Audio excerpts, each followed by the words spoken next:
67살 김명자 씨는 김미영이라는 소중한 딸이 있었습니다.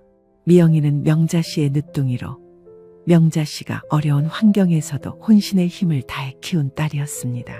남편을 일찍 여의고 홀로 딸을 키운 명자 씨에게 미영이는 삶의 전부나 다름없었습니다. 공부도 잘하고 성격도 착했던 미영이는 명자 씨의 자랑이자 희망이었습니다. 그런 미영이가 30대 초반이 되었을 때 박준호라는 남자와 만나게 되었습니다.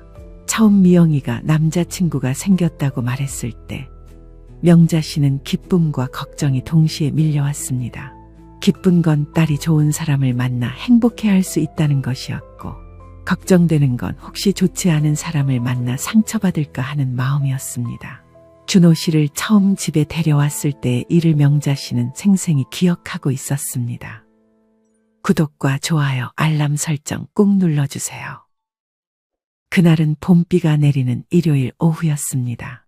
명자 씨는 딸의 남자친구를 맞이하기 위해 정성껏 음식을 준비했습니다. 경제적으로 여유롭지 않았지만 딸이 좋아하는 사람이니만큼 최선을 다했습니다. 그렇게 처음 집으로 온 준호 씨는 누가 봐도 괜찮은 사람이다라고 생각할 수 있었습니다. 그런데 명자 씨 마음에는 걸리는 구석이 있었습니다. 눈빛에서 진정성이 느껴지지 않았고 딸을 바라보는 시선에서 깊은 사랑보다는 계산적인 무언가가 엿보였기 때문입니다. 미영아, 그 남자 정말 괜찮은 거니? 엄마가 보기엔 뭔가 진심이 느껴지지 않는데. 명자 씨의 목소리에는 깊은 우려가 담겨 있었습니다. 수십 년간 세상을 살아온 경험으로 사람을 보는 눈이 생긴 명자 씨였지만 딸 앞에서는 조심스러울 수밖에 없었습니다. 엄마, 준호 씨는 정말 좋은 사람이에요. 저를 많이 아껴주고 사랑해줘요. 너무 걱정하지 마세요. 미영이의 얼굴에는 행복한 미소가 가득했습니다. 처음으로 진정한 사랑을 만났다고 믿고 있는 그녀의 모습을 보며 명자 씨는 마음이 복잡했습니다. 딸이 행복해하는 모습은 기뻤지만 동시에 불안감이 계속 엄습해왔습니다. 그래도 엄마 눈에는 뭔가 계산적으로 보여. 너를 대하는 태도에서 사랑보다는 다른 것이 앞서는 것 같아. 명자 씨는 최대한 조심스럽게 말했지만 내심으로는 확신이 있었습니다. 준호 씨가 미영이와 대화할 때의 표정, 집안 상황을 살피는 눈빛, 그리고 명자 씨를 대하는 미묘한 태도에서 뭔가 불편함을 느꼈기 때문입니다. 그날 저녁 식사 자리에서 준호 씨는 정중하게 행동했지만 명자 씨는 예비사위의 행동 하나하나를 예리하게 관찰했습니다. 예비사위는 음식을 먹을 때도 조심스럽게 주변을 둘러보며 집안 살림살이를 평가하는 듯한 시선을 보냈고, 미영 씨가 잠시 자리를 비운 사이에는 명자 씨에게 직업이나 경제적 상황에 대해 은근히 탐색하는 질문들을 던졌습니다. 준호 씨가 돌아간 후 명자 씨가 미영이에게 말해봤지만 미영이는 단호하게 말했습니다. 엄마, 제가 행복하다는 게 중요한 거 아니에요. 준호 씨와 함께 있으면 정말 행복해요. 미영이는 어머니의 걱정을 이해하면서도 자신의 감정을 믿고 싶어 했습니다. 명자 씨는 딸의 이런 모습을 보며 가슴이 먹먹해졌습니다. 사랑의 눈이 먼 딸을 어떻게 설득할 수 있을지 막막했습니다. 이때 명자 씨의 오랜 친구 최영희 씨가 조언을 해주었습니다. 영희 씨는 명자 씨와 40년 넘게 친구로 지낸 사이로 명자 씨가 미영이를 혼자 키우는 동안 많은 도움을 준 고마운 사람이었습니다. 영희 씨는 명자 씨보다 2살 위로 인생의 선배이자 든든한 조언자 역할을 해왔습니다. 명자야, 네가 아무리 걱정되더라도 미영이가 선택한 사람이잖아. 일단 믿어보자. 시간이 지나면 그 사람 진심이 드러날 거야. 영희 씨의 말에는 깊은 지혜가 담겨 있었습니다. 그녀 역시 아들딸을 키우면서 비슷한 경험을 했기 때문에 명자 씨의 마음을 충분히 이해하고 있었습니다. 그래, 영희야, 내가 너무 예민하게 구는 건가 싶기도 하고. 미영이 행복하면 그것만으로도 좋게. 명자 씨는 친구의 조언에 고개를 끄덕였지만 마음 한편으로는 여전히 불안감이 가시지 않았습니다. 하지만 딸의 행복을 위해서라면 자신의 걱정은 뒤로 미뤄둘 수 있었습니다. 그래, 그리고 혹시 정말 문제가 생기면 그때 네가 나서면 되잖아. 미영이도 이제 어른이니까 스스로 판단할 거야. 영희 씨는 명자 씨를 달래면서도 마음 한편으로는 명자 씨의 직감이 맞을 수도 있다는 생각을 하고 있었습니다. 하지만 지금 당장은 미영이의 선택을 존중해주는 것이 최선이라고 판단했습니다. 몇 달간의 교제 끝에 준호 씨가 미영이에게 프로포즈를 했습니다. 미영이는 기쁜 마음으로 어머니에게 결혼 소식을 전했습니다. 엄마, 준호가 저에게 프로포즈 했어요. 우리 결혼하기로 했어요. 미영이의 얼굴은 행복으로 빛나고 있었습니다.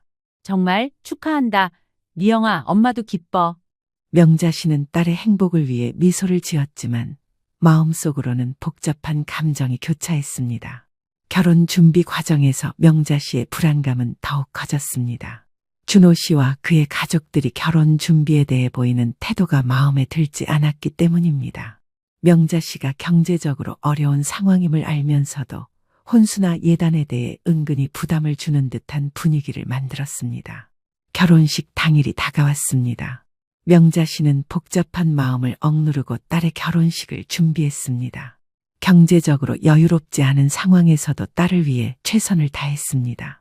혼수도 정성껏 준비하고 결혼식장도 예쁘게 꾸몄습니다. 미영아, 오늘 정말 예쁘다. 엄마가 봐도 천사 같아? 결혼식 당일 아침, 명자 씨는 미영이를 보며 감격의 눈물을 흘렸습니다. 그동안 혼자 키운 딸이 이렇게 예쁜 신부가 되어 새로운 가정을 꾸리게 된다니 감개무량했습니다. 엄마, 그동안 정말 고생 많았어요. 저를 이렇게 키워주셔서 감사해요. 미영이도 눈물을 글썽이며 어머니에게 감사의 마음을 표했습니다. 아버지 없이 자신을 키워준 어머니에 대한 고마움이 가슴 깊이 새겨져 있었습니다. 고생은 무슨, 네가 행복하게 사는 게 엄마 소원이야. 준호와 행복하게 살아. 명자 씨는 딸을 꼭 안아주며 축복의 말을 건넸습니다. 하지만 마음 한편으로는 여전히 불안감이 자리 잡고 있었습니다.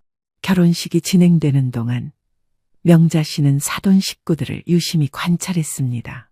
사돈들은 겉으로는 정중했지만 뭔가 명자 씨를 무시하는 듯한 태도를 보였습니다. 경제적으로 여유롭지 않은 명자 씨를 은근히 깔보는 것 같았습니다. 이런 분위기를 감지한 영희 씨가 명자 씨를 위로했습니다. 명자야, 너무 신경 쓰지 마. 중요한 건 미영이 행복이야. 맞아. 영희야, 오늘은 우리 미영이 날이니까 기쁘게 생각해야지. 명자 씨는 불쾌한 기분을 억누르고 딸의 행복한 하루를 위해 미소를 지었습니다. 결혼 초기부터 문제의 조짐은 나타나기 시작했습니다. 신혼여행에서 돌아온 미영이의 표정에서 뭔가 어두운 그림자가 느껴졌습니다. 명자 씨는 예민하게 딸의 변화를 감지했습니다. 미영아, 신혼여행 어땠니? 재미있었어? 네, 엄마, 좋았어요. 하지만 미영이의 대답은 이전과 달리 활기가 없었습니다. 눈빛도 어딘지 모르게 흐려져 있었고 평소보다 말수도 적었습니다. 명자 씨는 뭔가 일이 있었음을 직감했지만 신혼 초기라 조심스럽게 지켜보기로 했습니다. 미영 씨는 신혼여행을 기대했습니다. 그런데 준호 씨는 신혼여행 때부터 미영이에게 불만을 표출하기 시작했습니다. 여행 경비가 많이 든다며 미영이를 탓했고 명자 씨가 준비해준 혼수에 대해서도 불만을 늘어놓았습니다. 미영아, 다른 사람들은 신혼여행을 몇 주씩 가는데 우리는 왜 이렇게 짧게 가야 해? 준호 씨, 저희 형편에 맞춰서 가는 거잖아요. 그래도 좋은 추억 만들어요. 형편? 네 엄마가 좀 더 준비해줬으면 이런 일은 없었을 텐데. 사위는 처가에 대한 불만을 직접적으로 드러내기 시작했습니다. 몇 주가 지나자 더 큰 문제가 드러났습니다. 사위는 경제적으로 어려워지자 모든 책임을 아내에게 전가하기 시작했습니다.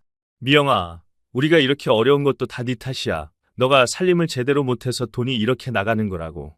사위의 목소리에는 짜증과 분노가 가득했습니다. 자신의 경제적 무능력을 아내에게 돌리는 전형적인 무책임한 남편의 모습이었습니다. 준호 씨, 제가 뭘 잘못했나요? 저는 최대한 절약하려고 노력하고 있는데. 미영이는 당황하며 남편을 달래려 했습니다. 결혼 전에는 이런 모습을 전혀 보이지 않았던 준호 씨였기에 미영이는 혼란스러웠습니다. 절약? 이게 절약이야? 네 엄마한테 가서 돈이라도 얻어와. 우리 집안은 이미 다 털어서 없어. 준호 씨는 자신의 무능력은 인정하지 않으면서 처가에서 돈을 얻어오라고 요구했습니다. 이는 명자 씨를 모독하는 발언이기도 했습니다.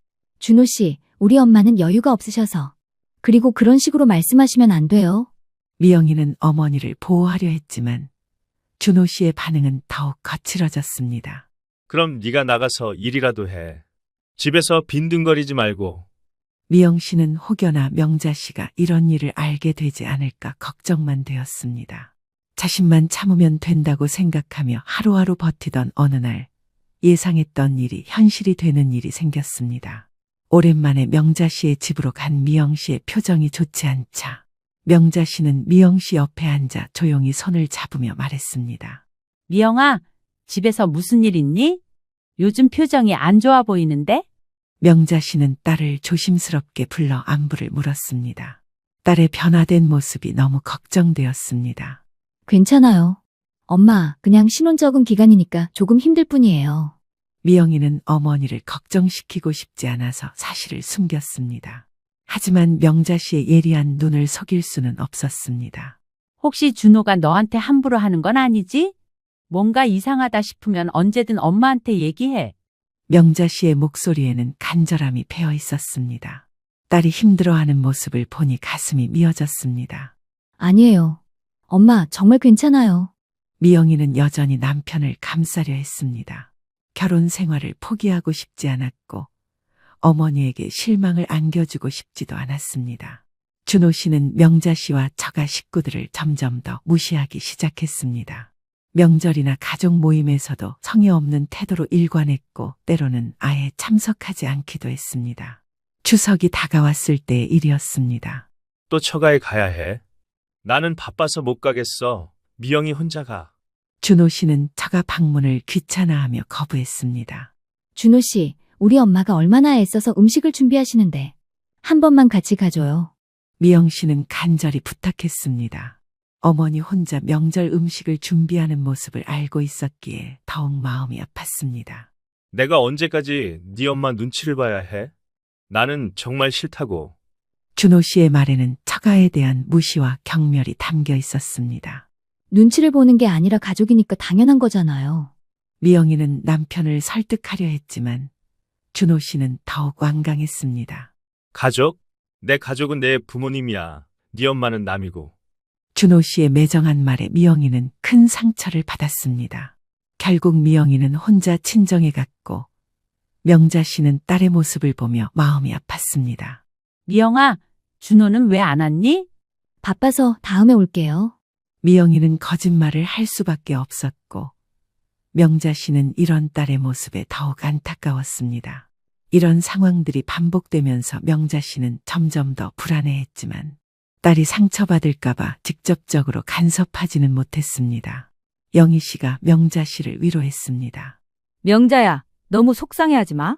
미영이도 이제 어른이고 자기 문제는 자기가 해결할 거야.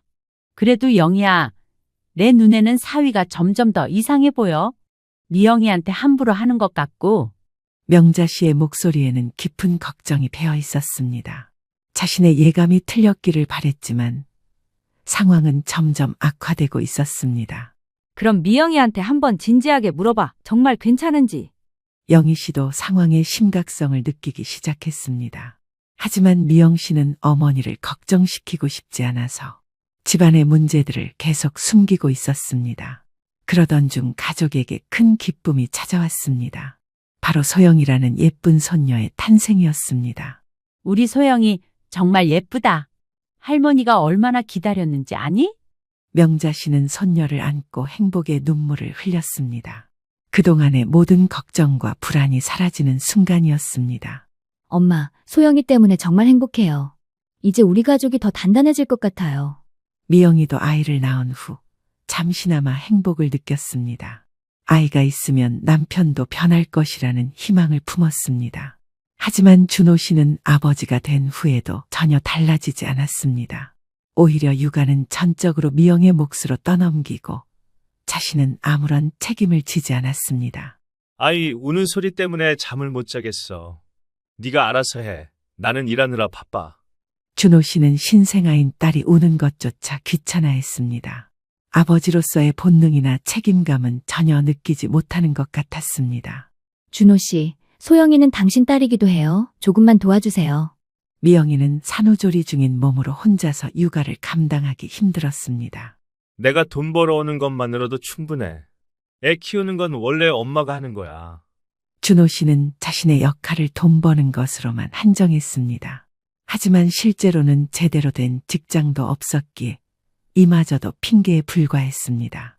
이런 무책임한 태도를 보면서 명자 씨는 점점 더 분노가 쌓여갔습니다.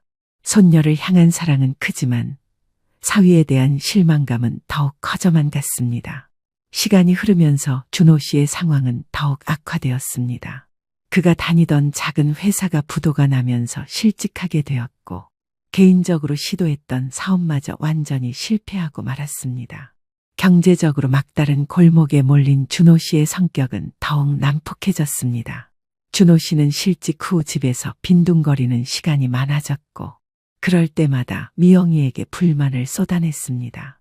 자신의 실패를 인정하지 않고 모든 것을 아내 탓으로 돌리기 시작했습니다. 내가 이렇게 된 게 다 누구 때문인지 알아? 네가 복이 없어서 우리 집안이 망한 거야. 준호 씨는 자신의 무능력을 아내의 탓으로 돌리며 소리를 질렀습니다. 준호 씨, 그런 식으로 말하시면 안 돼요. 우리 함께 힘내봐요. 미영이는 여전히 남편을 달래려 했지만 준호 씨의 반응은 점점 더 공격적이 되어갔습니다. 술에 의존하는 빈도도 점점 잦아졌습니다. 처음에는 가끔 친구들과 어울려 마시는 정도였지만 점차 혼자서도 술을 마시기 시작했습니다.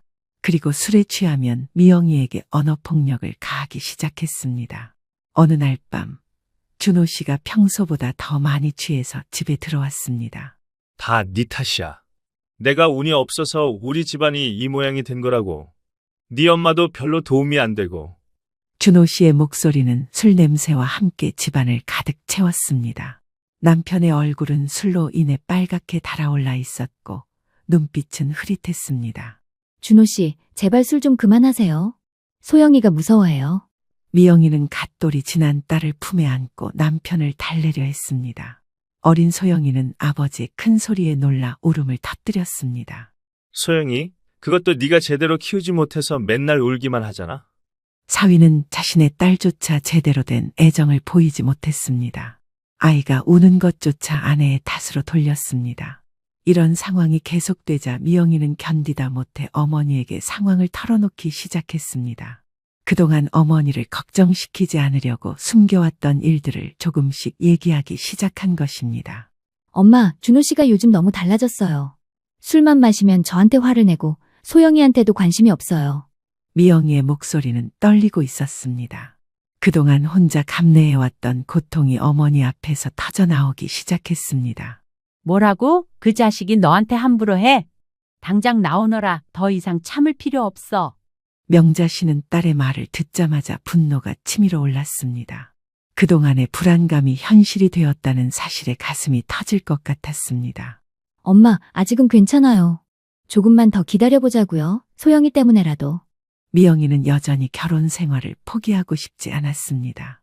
어린 딸을 위해서라도 가정을 지키고 싶었습니다. 미영아, 네가 참는다고 해서 상황이 좋아지는 게 아니야. 그 사람은 점점 더 심해질 거야. 명자 씨는 수십 년간 살아온 경험으로 이런 상황의 끝을 예측할 수 있었습니다. 폭력은 한 번 시작되면 점점 더 심해진다는 것을 알고 있었습니다. 다음 날 집에 놀러와 있었던 영희 씨도 명자 씨의 걱정에 공감했습니다. 명자야, 미영이가 너무 고생하고 있는 것 같아. 한번 진지하게 대화를 해봐야 할 것 같은데? 영희 씨는 오랜 친구의 고민을 함께 나누며 조심스럽게 조언을 건넸습니다. 나도 그렇게 생각해. 더 이상은 안 되겠어. 미영이와 소영이를 그 집에 둘 수는 없어. 명자 씨의 목소리에는 확고한 의지가 담겨 있었습니다. 더 이상 딸이 고통받는 모습을 지켜볼 수 없었습니다. 하지만 상황은 더욱 심각해졌습니다. 준호 씨는 술에 취한 상태에서 미영 씨에게 손까지 대기 시작했습니다. 언어폭력에서 신체적 폭력으로 발전한 것입니다. 어느 날 밤 사위가 평소보다 더 많이 취해서 들어왔습니다. 그날은 친구들과 술을 마시다가 또 다른 사업 실패 소식을 들은 날이었습니다. 미영아, 내가 이렇게 된 게 다 누구 탓인지 알아? 사위는 비틀거리며 집에 들어와 미영 씨를 찾았습니다. 준호 씨, 너무 취했어요. 물이라도 마셔요. 미영이는 남편을 부축하려 했지만 사위는 그녀의 손을 거칠게 뿌리쳤습니다. 손대지 마. 네가 뭔데 나를 불쌍하게 봐. 준호 씨, 조용히 해요. 소영이 자고 있어요. 미영이는 어린 딸이 깰까봐 걱정하며 남편을 달래려 했습니다.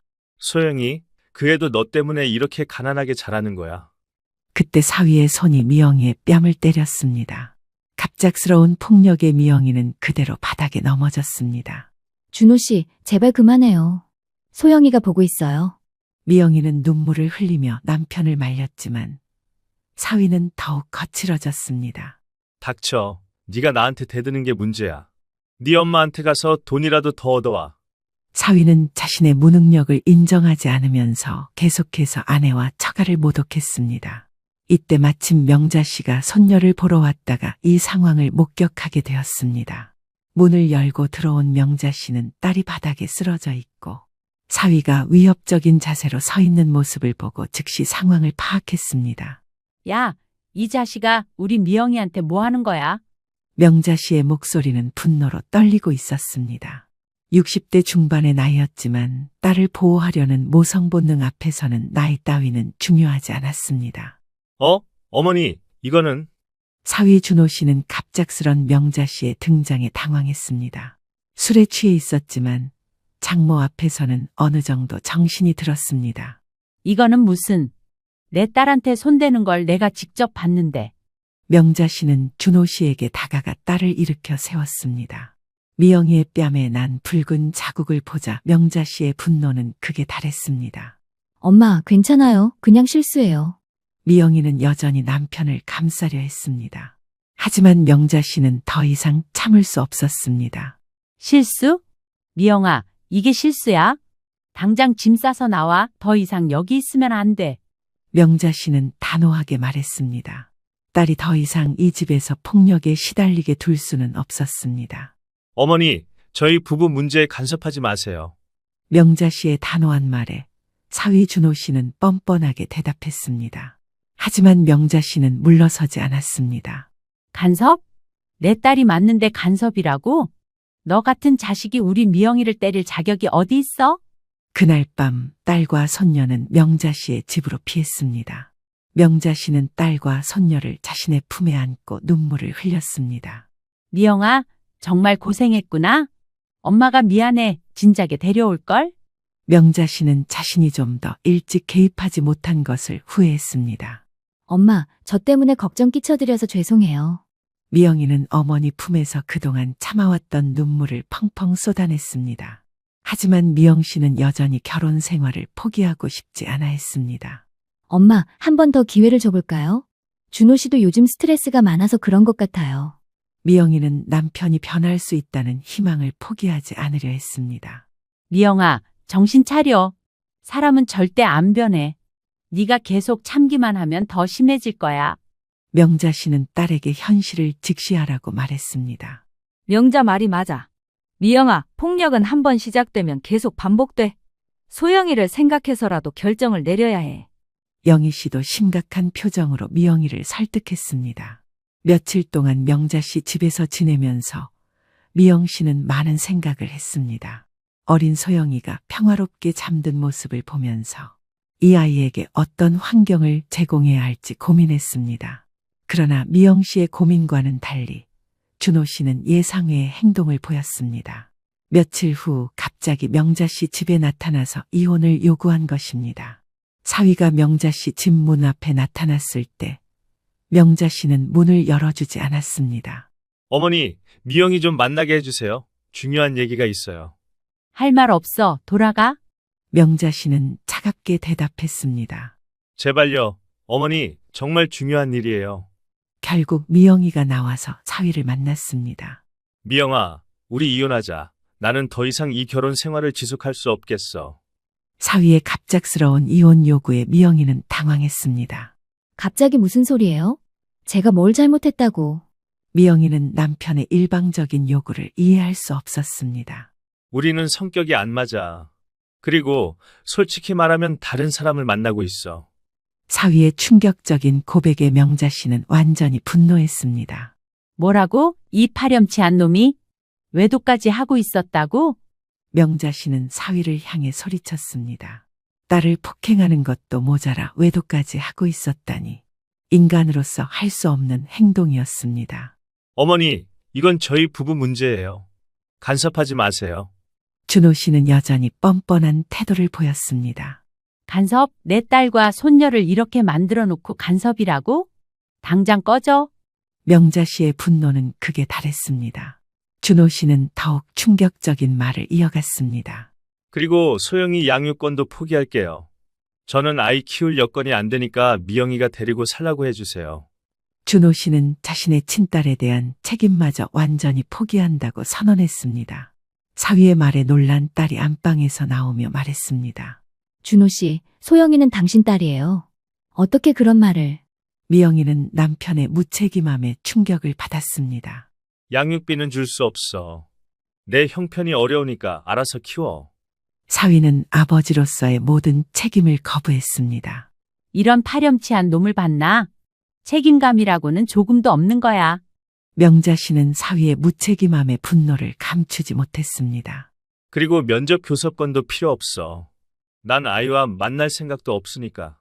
사위는 아예 딸과의 인연을 완전히 끊겠다고 선언했습니다. 준호 씨, 어떻게 그런 말을? 미영이는 말을 잇지 못했습니다. 앞으로 연락하지 마. 나도 연락 안 할 테니까. 이렇게 말을 남기고 준호 씨는 정말로 모든 연락을 끊어버렸습니다. 딸과 명자 씨 그리고 어린 소영이는 큰 상처를 받았지만 서로를 의지하며 새로운 시작을 준비했습니다. 미영아, 이제 우리끼리라도 잘 살아보자. 엄마가 있잖아. 명자 씨는 딸을 위로하며 앞으로의 다짐을 했습니다. 네, 엄마, 소영이와 함께 새로 시작해 볼게요. 미영이도 어머니의 든든한 지지에 힘을 얻었습니다. 명자야, 미영아, 힘들겠지만 틀림없이 더 좋은 날이 올 거야. 내가 옆에서 도와줄게. 영희 씨도 친구 가족의 새로운 시작을 응원했습니다. 이혼 절차는 생각보다 빨리 진행되었습니다. 사위가 모든 것을 포기하겠다고 하니 복잡할 것이 없었습니다. 다만 미영이의 마음에는 큰 상처가 남았습니다. 엄마, 제가 정말 바보였나 봐요. 그 사람을 왜 그렇게 믿었을까요? 미영이는 자신의 어리석음을 후회했습니다. 미영아, 네가 바보가 아니야. 착한 거지? 하지만 이제는 더 현실적으로 생각해야 해. 명자 씨는 딸을 위로하면서 미영이를 꼭 안아주었습니다. 이혼 후 딸과 손녀는 명자 씨의 집에서 함께 살기 시작했습니다. 작은 아파트였지만 세 식구가 함께 생활하기에는 충분했습니다. 명자 씨는 딸과 손녀를 위해 경제적으로나 정신적으로나 아낌없는 지원을 해주었습니다. 명자 씨는 평생 모은 적금을 해약해서 딸과 손녀의 생활비로 사용했습니다. 자신의 노후를 위해 모은 돈이었지만 가족이 더 중요했습니다. 미영아, 너무 걱정하지 마. 엄마가 살아있는 한 너희 모녀가 굶을 일은 없어. 명자 씨의 목소리에는 확고한 의지가 담겨 있었습니다. 딸과 손녀를 지키겠다는 어머니의 각오였습니다. 엄마, 죄송해요. 제가 잘못 선택해서 이런 짐까지 지우게 되었네요. 미영이는 어머니에게 미안한 마음이 컸습니다. 자신의 잘못된 판단으로 인해 어머니까지 고생시키게 된 것이 마음에 걸렸습니다. 무슨 소리야? 소영이는 우리 가족의 소중한 구성원이고 너는 내 딸이잖아. 당연한 거야. 명자 씨는 딸의 자책하는 마음을 달래주었습니다. 그리고 명자 씨의 친구 영희 씨도 이 시기에 큰 힘이 되어주었습니다. 40년 넘는 우정으로 맺어진 친구였기에 명자 씨 가족의 어려움을 함께 나누려 했습니다. 미영아, 지금은 힘들겠지만 이것도 다 지나갈 거야. 네가 이렇게 착하고 능력 있는데 틀림없이 좋은 일이 생길 거야. 영희 씨는 미영이를 격려하며 실질적인 도움도 아끼지 않았습니다. 영희 이모, 감사해요. 이모와 엄마가 있어서 정말 든든해요. 미영이는 어머니와 이모의 지지에 감사하며 다시 일어설 힘을 얻었습니다. 그래, 우리끼리라도 힘을 합치면 못할 게 뭐 있어? 명자 씨는 가족의 단합을 강조하며 앞으로의 계획을 세우기 시작했습니다. 미영이는 처음에는 일반적인 취업을 생각했습니다. 하지만 어린 소영이를 돌보면서 정규직으로 일하기는 현실적으로 어려웠습니다. 보육시설에 맡기기에는 경제적 부담이 컸고 명자 씨 혼자 손녀를 돌보기에는 나이가 많았습니다. 며칠간 고민한 끝에 미영이는 집에서 할 수 있는 일을 찾기로 결심했습니다. 인터넷을 검색해 보니 온라인 쇼핑몰 창업에 대한 정보들이 많았습니다. 엄마, 저 집에서 작은 사업을 시작해 보려고 해요. 온라인으로 옷을 판매하는 거예요. 미영이는 조심스럽게 어머니에게 자신의 계획을 털어놓았습니다. 그래, 좋은 생각이야. 엄마가 도와줄 수 있는 일이 있으면 언제든 말해. 명자 씨는 딸의 의지를 전폭적으로 지지했습니다. 감사해요. 엄마, 처음에는 작게 시작해서 천천히 키워볼게요. 미영이는 어머니의 격려에 힘을 얻어 구체적인 계획을 세우기 시작했습니다. 명자 씨는 딸의 사업을 위해 자신의 적금을 해약해서 초기 자본금을 지원해 주었습니다. 이거 가져가 네 사업 시작 자금으로 써. 명자 씨는 통장을 딸에게 건네며 말했습니다. 엄마, 이건 엄마가 평생 모은 돈인데 어떻게 받아요? 미영이는 어머니의 희생에 눈물이 났습니다. 내가 돈을 모은 이유가 뭐겠어? 내 딸과 손녀가 잘 살라고 모은 거지. 이럴 때 쓰는 거야. 명자 씨의 목소리에는 딸에 대한 무한한 사랑이 담겨 있었습니다. 엄마, 정말 감사해요. 꼭 성공해서 이 은혜를 갚을게요. 미영이는 어머니의 손을 꼭 잡으며 다짐했습니다. 처음에는 정말 작은 규모로 시작했습니다. 집 한편에 작은 공간을 마련해서 옷을 정리하고 포장하며 밤늦게까지 주문 처리를 했습니다. 명자 씨도 딸을 돕기 위해 포장 작업을 도왔습니다. 첫 주문이 들어왔을 때의 기쁨은 이루 말할 수 없었습니다. 엄마, 오늘 주문이 10개나 들어왔어요. 미영이는 신나서 어머니에게 달려갔습니다. 정말 우리 미영이 대단하다. 이제 시작인데 벌써 이 정도라니. 명자 씨도 딸의 성공에 기뻐했습니다. 하지만 모든 일이 순조롭지만은 않았습니다. 온라인 쇼핑몰 시장은 경쟁이 치열했고 초기에는 손해를 보는 경우도 많았습니다. 반품이나 교환 요청도 잦았고 고객 클레임 처리도 쉽지 않았습니다. 엄마, 이번 달은 적자예요. 괜찮을까요? 미영이는 걱정스러운 표정으로 어머니에게 말했습니다. 미영아, 사업이라는 게 처음부터 수익이 나는 건 아니야. 조금만 더 참고 견뎌보자. 명자 씨는 딸을 격려하며 포기하지 말라고 다독여 주었습니다. 맞아. 미영아, 처음에는 다들 그래. 포기하지 말고 꾸준히 해봐. 영희 씨도 친구의 딸을 응원했습니다. 명자 씨는 딸이 포기하지 않도록 계속 격려해 주었고 때로는 직접 온라인 쇼핑몰 운영을 도와주기도 했습니다. 젊은 시절 옷 만드는 일을 했던 경험이 큰 도움이 되었습니다. 미영아, 이 옷은 어떤 고객에게 어울릴지 엄마가 생각해 볼게. 명자 씨는 옷을 하나하나 살펴보며 딸에게 조언했습니다. 엄마도 이런 일에 관심이 있으셨어요? 미영이는 어머니의 새로운 모습에 놀랐습니다. 젊었을 때 옷 만드는 일을 했었거든. 어떤 옷이 잘 팔릴지 대충 눈에 보여.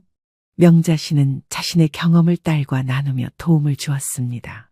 이렇게 모녀가 힘을 합쳐 사업을 운영하면서 점점 매출이 늘어나기 시작했습니다. 고객들의 만족도도 높아졌고 재주문율도 증가했습니다. 엄마, 이번 달 매출이 지난달의 2배예요. 미영이는 기쁜 소식을 어머니에게 전했습니다. 정말 우리 미영이 정말 대단해졌다.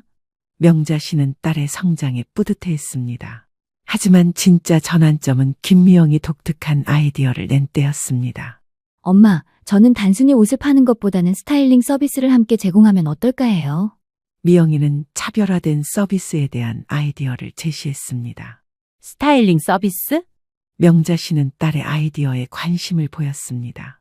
네, 고객의 체형이나 취향에 맞춰서 옷을 추천해주고 코디네이션까지 제안하는 거예요. 미영이는 자신의 계획을 자세히 설명했습니다. 좋은 생각이야. 그럼 더 많은 고객들이 만족할 수 있겠네. 명자 씨는 딸의 아이디어를 적극 지지했습니다. 이 아이디어가 대박이었습니다. 개인 맞춤형 스타일링 서비스가 입소문을 타면서 주문이 폭증하기 시작했습니다. 고객들은 단순히 옷을 사는 것을 넘어서 자신만의 스타일을 찾을 수 있다는 점에 매력을 느꼈습니다. 엄마, 오늘 하루 주문이 100개가 넘어요. 미영이는 믿기지 않는다는 표정으로 어머니에게 말했습니다. 100개? 정말이야? 이제 우리도 제대로 된 사업자가 된 거네. 명자 씨는 딸의 성공에 감격했습니다. 명자야, 미영이 정말 대단하다. 이제 걱정 없겠어. 영희 씨도 친구 가족의 성공을 진심으로 축하했습니다. 미영이의 사업은 예상을 뛰어넘는 성공을 거두었습니다. 개인 맞춤형 스타일링 서비스가 인기를 끌면서 매출이 기하급수적으로 증가했고 주문량이 늘어나자 직원도 고용하게 되었습니다. 처음에는 아르바이트생 1명으로 시작했지만 6년이라는 시간이 흐르자 정직원까지 채용하게 되었습니다. 집에서 시작한 작은 사업이 이제는 제대로 된 회사로 성장한 것입니다. 엄마, 이제 사무실을 따로 얻어야 할 것 같아요. 집에서는 감당이 안 돼요. 미영이는 어머니에게 사업 확장 계획을 이야기했습니다. 정말? 우리 미영이가 이렇게 큰 사업가가 되다니 엄마는 정말 자랑스러워. 명자 씨는 딸의 성공의 감격에 눈물을 흘렸습니다. 그동안의 모든 고생이 보상받는 기분이었습니다. 미영이는 지역에 성공한 여성 사업가로 인정받기 시작했고 여러 매체에서 인터뷰 요청이 들어오기도 했습니다. 지역 신문에 큰 기사로 소개되었고 지역 방송에도 출연하게 되었습니다. 엄마, 지역신문에서 인터뷰를 하고 싶다고 해요. 미영이는 신기한 표정으로 어머니에게 말했습니다. 그래? 우리 미영이가 이제 유명인이 되었네. 인터뷰할 때 엄마 자랑도 좀 해줘. 명자 씨는 딸의 성공을 마치 자신의 일처럼 기뻐했습니다. 엄마, 친구들이 우리 엄마가 TV에 나왔다고 자랑하고 다녀요. 소영이도 엄마의 성공을 자랑스러워했습니다. 이제 명자 씨와 딸, 손녀는 경제적으로 완전히 안정된 생활을 할 수 있게 되었습니다. 명자 씨는 딸의 성공을 보며 그동안의 모든 고생이 보람으로 바뀌는 것을 느꼈습니다. 미영아, 정말 고생 많았어. 그때 포기하지 않길 잘했지? 명자 씨는 딸을 바라보며 뿌듯한 미소를 지었습니다. 엄마 덕분이에요. 엄마가 옆에서 응원해주지 않았다면 저는 중간에 포기했을 거예요. 미영이는 어머니에 대한 감사의 마음을 표현했습니다. 아니야, 이건 다 네 노력의 결과야. 엄마는 그냥 옆에서 지켜본 것뿐이야.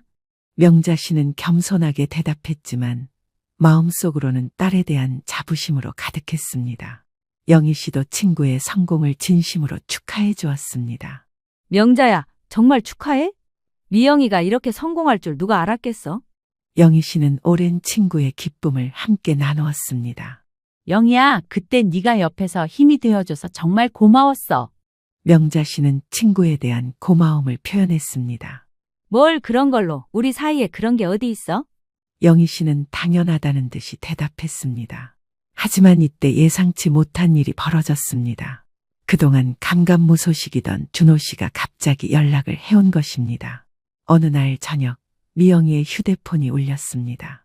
낯선 번호였지만 받아보니 준호 씨의 목소리가 들려왔습니다. 엄마, 준호한테서 연락이 왔어요. 미영이는 당황한 표정으로 어머니에게 말했습니다. 뭐라고? 그 자식이 지금까지 어디서 뭘 하고 있었는데 갑자기? 명자 씨는 즉시 경계심을 드러냈습니다. 다시 만나자고 하네요. 그동안 많이 후회했다고. 미영이는 복잡한 표정으로 말했습니다. 후회? 지금 와서 후회가 무슨 소용이야? 그때는 왜 그랬어? 명자 씨는 분노를 감추지 못했습니다. 미영이는 복잡한 심정이었습니다. 한편으로는 사위에 대한 분노가 올라왔지만 다른 한편으로는 손녀딸의 하나밖에 없는 아버지이기도 한 준호에 대한 복잡한 감정이 있었습니다. 엄마, 그래도 소영이 아빠인데 한번 만나볼까요? 미영이는 조심스럽게 어머니의 반응을 살폈습니다. 미영아, 정신 차려. 그 사람이 왜 지금 나타났는지 생각해봐. 명자 씨는 단호하게 말했습니다. 수십 년간 살아온 경험으로 전 사위의 진짜 의도를 정확히 파악하고 있었습니다. 실제로 전 사위는 김미영의 성공 소식을 우연히 듣고는 다양한 방법으로 접근을 시도하고 있었습니다. 지역 신문에 난 기사를 보고 미영이의 사업이 얼마나 성공했는지 알게 된 것입니다. 그날 밤 준호 씨는 직접 전화를 걸어왔습니다. 미영아, 나 준호야. 그동안 정말 미안했어. 내가 너무 어리석었어. 준호 씨의 목소리에는 후회와 간절함이 섞여 있었습니다. 지금 와서 무슨 말을? 미영이는 당황스러운 마음을 감추지 못했습니다. 나 정말 많이 후회하고 있어. 우리 다시 시작할 수 없을까? 소영이도 아빠가 필요하잖아. 준호 씨는 계속해서 재결합을 제안했습니다. 미영이가 이 전화를 받는 모습을 본 명자 씨는 즉시 개입했습니다. 미영아, 전화 끊어. 그 사람 말 듣지 마. 명자 씨는 딸의 팔을 잡으며 단호하게 말했습니다. 엄마, 일단 무슨 말인지 들어보자고요. 미영이는 여전히 망설이고 있었습니다. 들을 거 뭐 있어? 뻔하잖아. 네가 성공했다는 소식 듣고 다시 붙어보려는 거야? 명자 씨는 준호 씨의 의도를 정확히 간파하고 있었습니다. 준호 씨는 계속해서 연락을 시도했고, 심지어 미영이의 사무실 앞에 나타나기도 했습니다. 어느 날 퇴근 시간, 미영이가 사무실에서 나오는데 준호 씨가 기다리고 있었습니다. 미영아, 제발 한 번만 만나줘. 내가 정말 달라졌어. 준호 씨는 간절한 표정으로 미영이에게 다가왔습니다. 준호 씨, 이렇게 갑자기 나타나시면 곤란해요. 미영이는 당황하며 뒤로 물러섰습니다. 나는 정말 후회하고 있어. 그때 내가 미쳤었던 것 같아. 우리 다시 가족이 될 수 없을까? 준호 씨는 눈물까지 흘리며 호소했습니다. 준호 씨, 이미 다 끝난 일이에요. 이제 와서. 미영이는 마음이 흔들렸지만 어머니의 말을 떠올리며 거리를 두려 했습니다. 그날 저녁, 명자 씨는 영희 씨를 만나 이야기를 나누었습니다. 영희야, 그 자식이 다시 나타났어. 명자 씨는 걱정스러운 표정으로 친구에게 말했습니다. 진짜? 지금 와서? 영희 씨는 놀란 표정을 지었습니다. 응. 미영이 사업이 잘 된다는 소식을 듣고 다시 붙어보려는 거야? 그럴 줄 알았어. 명자야, 미영이가 흔들리지 않도록 잘 지켜봐야겠어. 영희 씨도 상황의 심각성을 인식했습니다. 당연하지. 절대로 그 자식 꼬임에 넘어가게 둘 수 없어. 명자 씨는 확고한 의지를 보였습니다. 사위는 점점 더 적극적으로 접근하기 시작했습니다. 꽃을 보내기도 하고 선물을 보내기도 했습니다. 심지어 손녀에게까지 연락을 시도했습니다. 어느 날 소영이가 학교에서 돌아오는 길에 손녀 앞에 준호 씨가 나타났습니다. 소영아, 아빠야. 그동안 정말 미안했어. 박준호는 딸에게 다가가며 말했습니다. 아빠? 아빠가 누구세요? 소영이는 아버지를 기억하지 못했습니다. 너무 어린 나이에 헤어졌기 때문입니다. 소영아, 아빠가 그동안 어디 갔었는데 이제 돌아왔어. 박준호는 딸을 설득하려 했습니다. 저는 할머니와 엄마와 살아요. 모르는 아저씨는 말 걸지 말라고 엄마가 그랬어요. 소영이는 경계심을 보이며 집으로 뛰어갔습니다. 이 상황을 알게 된 명자 씨는 완전히 분노했습니다. 뭐라고? 그 자식이 소영이한테까지 접근했어? 명자 씨는 준호 씨의 행동의 분노를 감추지 못했습니다. 엄마, 소영이가 혼란스러워해요. 아빠가 누구냐고 계속 물어봐요. 미영이는 딸의 혼란스러워하는 모습에 마음이 아팠습니다. 미영아, 이제 정말 선을 그어야 해. 더 이상 이런 식으로 둘 수는 없어. 명자 씨는 더 이상 참을 수 없다는 표정이었습니다. 그날 밤 명자 씨는 미영이를 불러 앉히고 진지하게 대화를 나누었습니다. 미영아, 엄마 말 좀 들어봐. 그 사람이 왜 지금 나타났는지 정말 모르겠니? 명자 씨는 딸을 마주보며 진지하게 말했습니다. 엄마, 그래도 혹시 정말로 후회하고 있는 건 아닐까? 미영이는 여전히 준호 씨에 대한 미련을 완전히 버리지 못하고 있었습니다. 미영아, 정신 차려. 그 사람이 너희가 어려울 때는 어디 있었어? 소영이가 아픈 적도 있었고 네가 밤새 일할 때도 있었는데 그때는 왜 안 나타났어? 명자 씨는 과거의 상황들을 하나하나 상기시켰습니다. 그건 그래도 이제라도 돌아온 거잖아요. 미영이는 여전히 희망을 포기하지 않으려 했습니다. 이제라도 미영아, 그 사람은 네가 성공했다는 소식을 듣고 나타난 거야. 만약 네가 계속 어려웠다면 절대 돌아오지 않았을 거야. 명자 씨는 현실을 직시하라고 딸에게 말했습니다. 최영희 씨도 명자 씨의 편에서 미영이를 설득했습니다. 미영아, 그래 엄마 말이 맞아.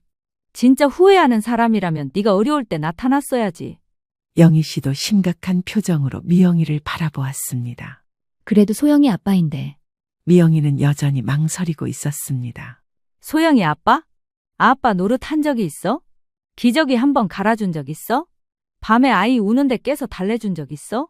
영희 씨는 날카롭게 반박했습니다. 맞아. 미영아, 그 사람은 아빠가 아니야. 그냥 정자 제공자일 뿐이야. 진짜 아빠는 책임감 있게 아이를 키우는 사람이야. 명자 씨는 더욱 강하게 말했습니다. 명자 씨는 과거의 일들을 하나하나 미영에게 상기시켰습니다. 미영아, 기억나니? 소영이가 태어났을 때 그 사람이 뭐라고 했어? 명자 씨는 딸에게 물었습니다. 아이 우는 소리 때문에 잠을 못 자겠다고. 미영이는 과거를 떠올리며 대답했습니다. 그래, 그리고 네가 산후조리 할 때는? 명자 씨는 계속해서 질문했습니다. 혼자서 다 하라고. 미영이의 목소리가 점점 작아졌습니다. 네가 아파서 병원에 갔을 때는? 혼자 가라고. 자기는 바쁘다고. 이혼할 때는 뭐라고 했어? 양육비도 못 주겠고 아이도 만나지 않겠다고. 이렇게 과거의 일들을 하나씩 떠올리자 김미영도 점점 정신이 들기 시작했습니다. 엄마, 제가 너무 순진했나 봐요. 미영이는 자신의 어리석음을 깨닫기 시작했습니다. 순진한 게 아니라 착한 거야. 하지만 착한 것과 바보는 다른 거야. 명자 씨는 딸을 위로하면서도 현실을 직시하게 했습니다. 그러던 중 사위가 더욱 적극적으로 나오기 시작했습니다. 이번에는 직접 명자 씨의 집까지 찾아온 것입니다. 문 앞에서 벨을 누르며 준호 씨가 말했습니다. 어머니, 저 준호입니다. 잠깐만 말씀드릴 게 있어서요. 명자 씨는 문을 열지 않고 대답했습니다. 할 말 없어. 돌아가.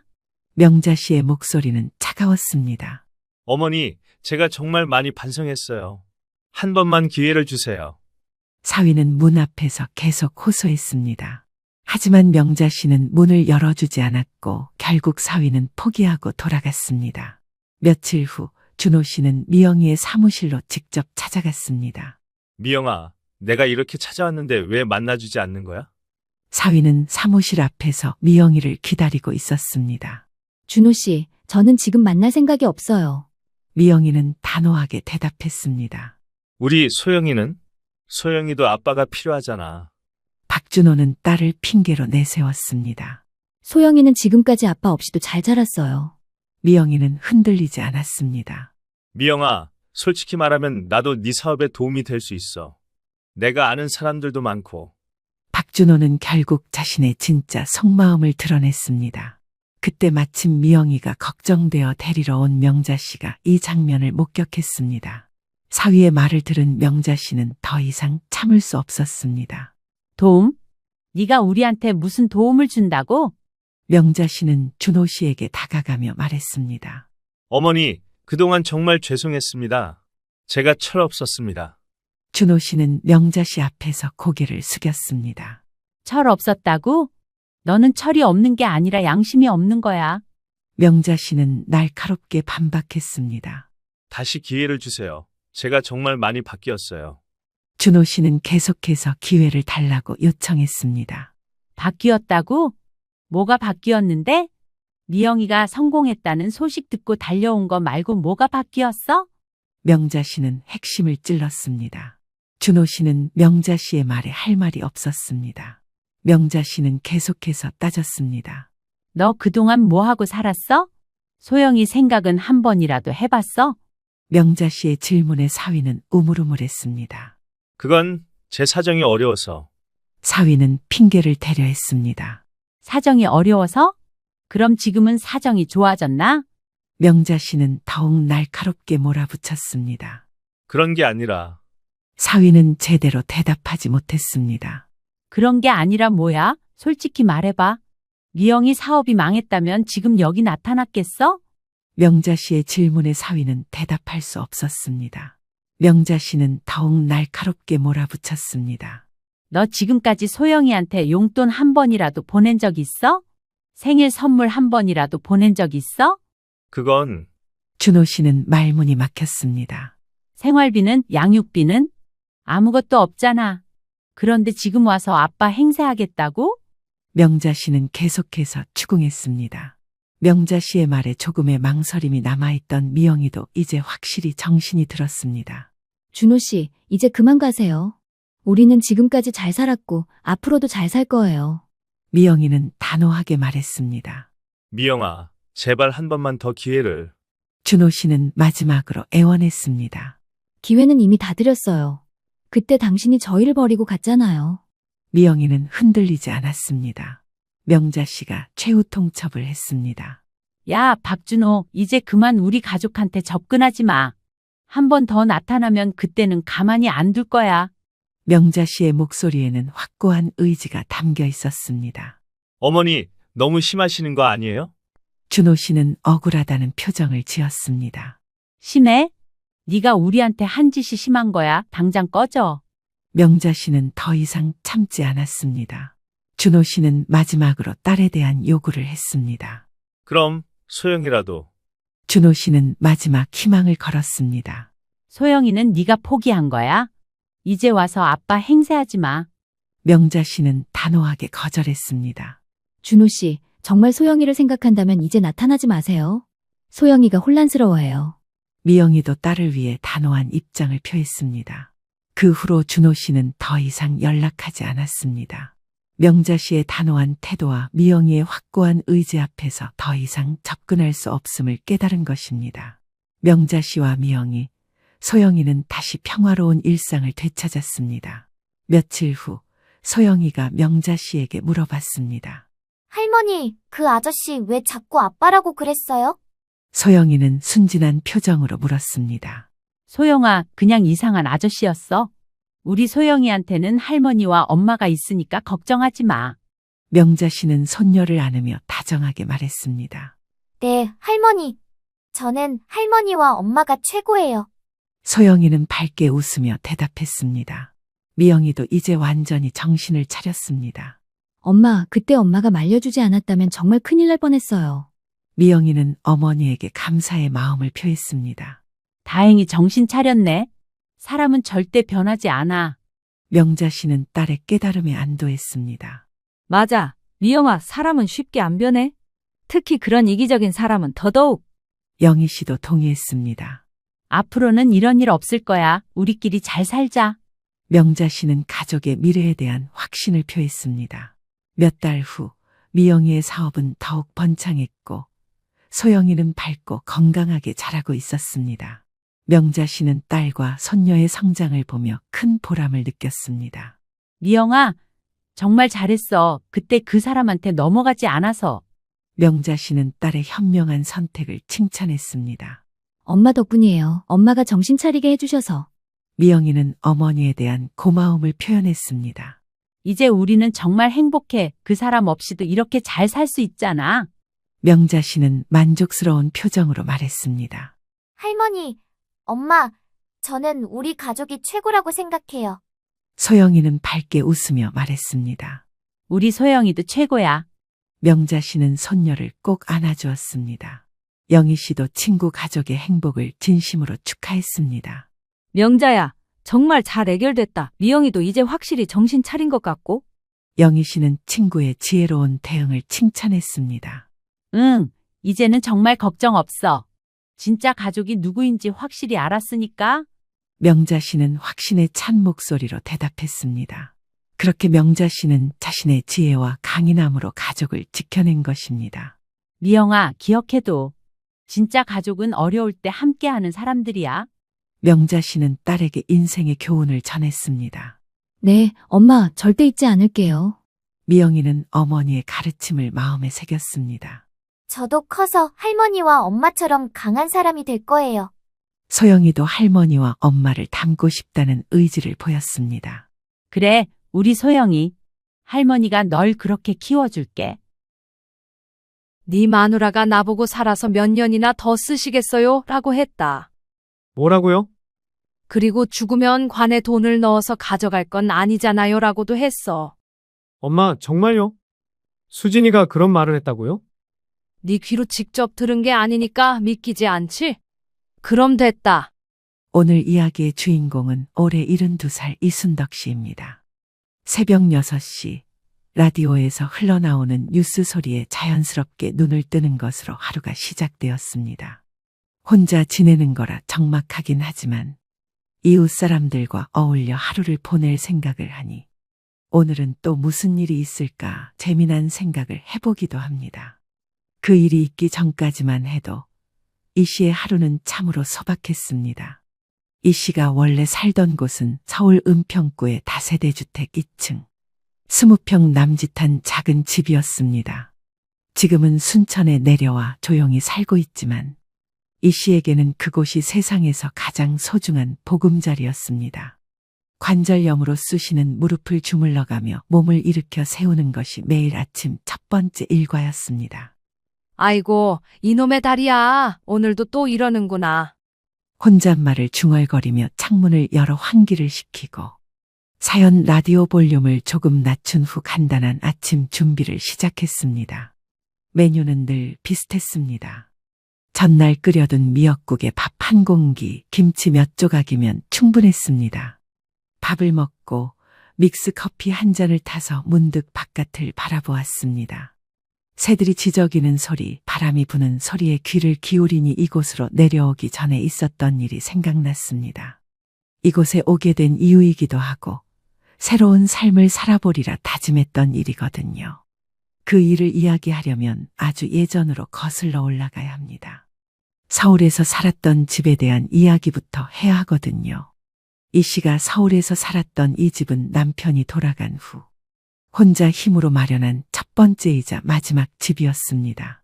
30년 전 남편의 갑작스러운 심장마비로 홀로 남게 되었을 때 이 씨의 나이는 42였습니다. 당시 아들 준호는 대학교 2학년이었습니다.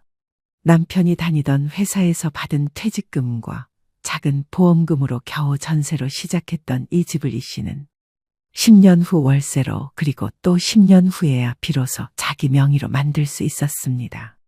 새벽 시장에서 청소 일을 하고 저녁에는 식당에서 설거지를 하며 모은 돈이었습니다. 그 시절을 떠올리면 지금도 가슴이 뭉클해집니다.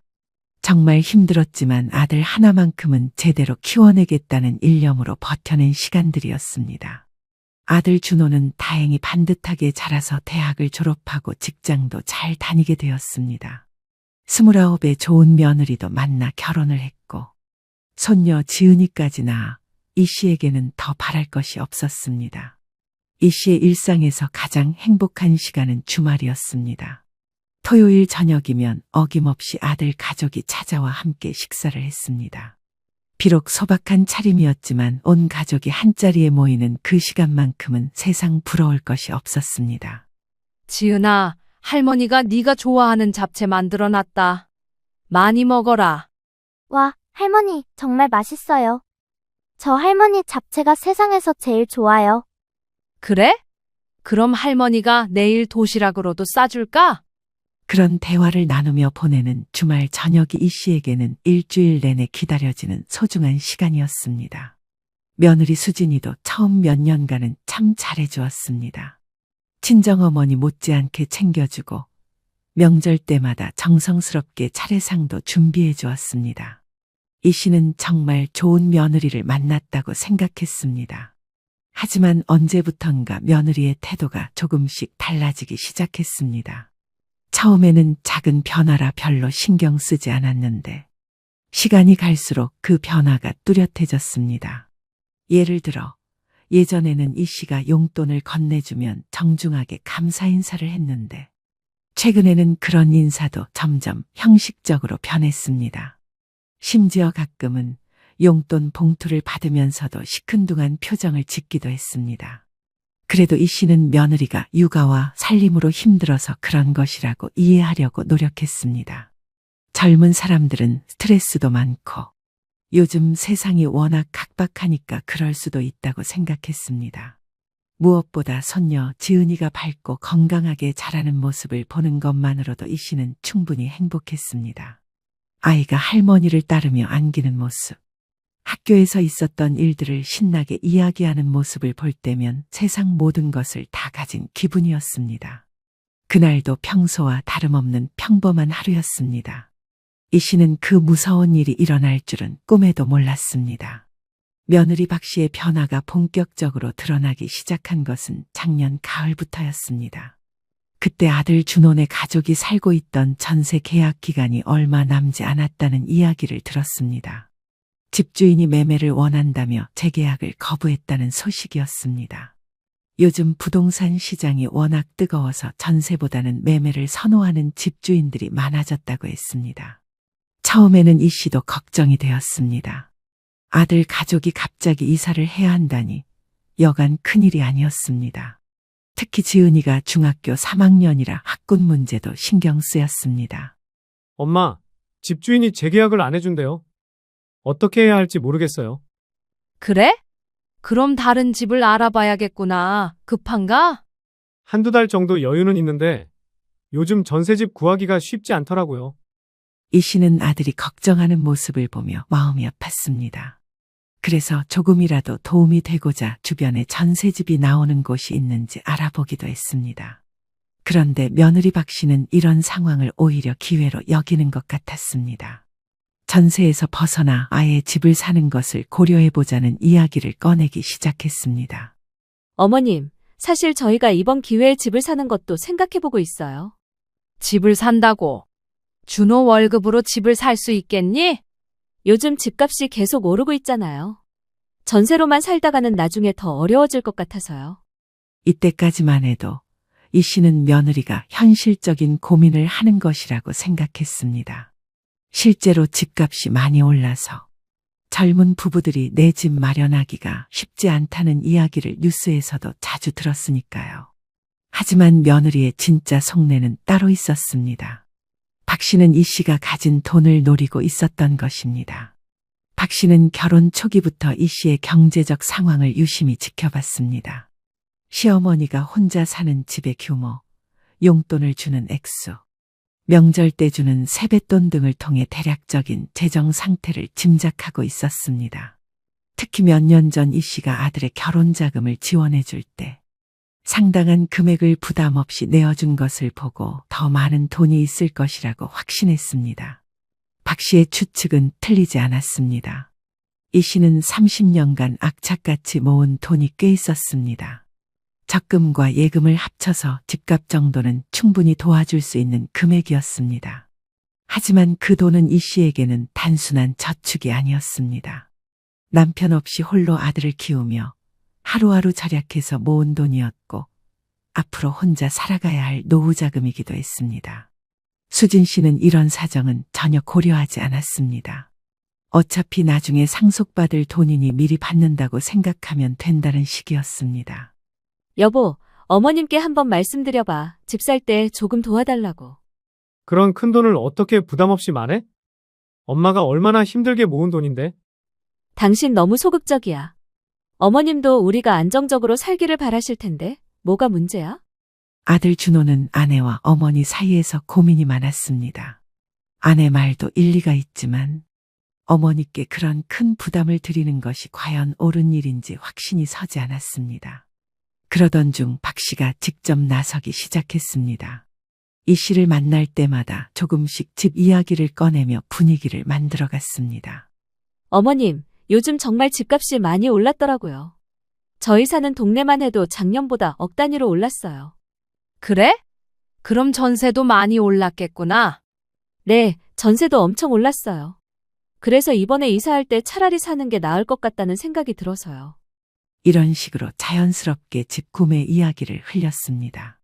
이 씨는 박 씨가 무엇을 원하는지 대충 눈치챘지만 섣불리 대답하지는 않았습니다. 박 씨는 이 씨의 반응이 시원하지 않자 점점 더 직접적으로 접근하기 시작했습니다. 주변에서 시어머니가 집값을 도와준 사례들을 들려주며 은근히 압박을 가했습니다. 제 친구 있잖아요. 시어머니가 집 살 때 많이 도와주셔서 좋은 동네에 집을 샀대요. 정말 부럽더라고요. 이런 이야기를 들을 때마다 이 씨는 마음이 무거워졌습니다.